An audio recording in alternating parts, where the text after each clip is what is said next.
Dah masuk bulan Ramadan, korang dah ada belum kopiah ni? Malam nanti nak pergi tarawih boleh pakai kopiah ni. Sekarang ni harga kopiah ni tak sampai pun RM2. Paling mahal pun RM2 lebih je. Dan yang bestnya sekarang ni tengah ada penghantaran percuma. Maksudnya korang hanya perlu bayar RM1 lebih tu, ataupun paling mahal pun RM2 lebih je. Dan tak pasti bila promosi ni bakal berakhir. Macam aku hari tu, sebab murah aku terus beli 3. Kopiah ni sebenarnya mudah untuk korang bawa ke mana-mana, mudah nak lipat.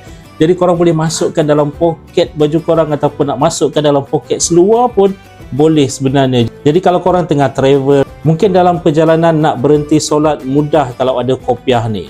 Ada pelbagai warna tersedia untuk pilihan korang. Yang ini kalau nak pakai raya pun sangat-sangat sesuai, boleh match dengan tema baju korang. Sementara sekarang ni harga masih lagi murah dan ada penghantaran percuma. Cepat-cepat grab kopiah ni. Nak beli korang boleh klik je pada link yang aku letakkan dekat bawah ni.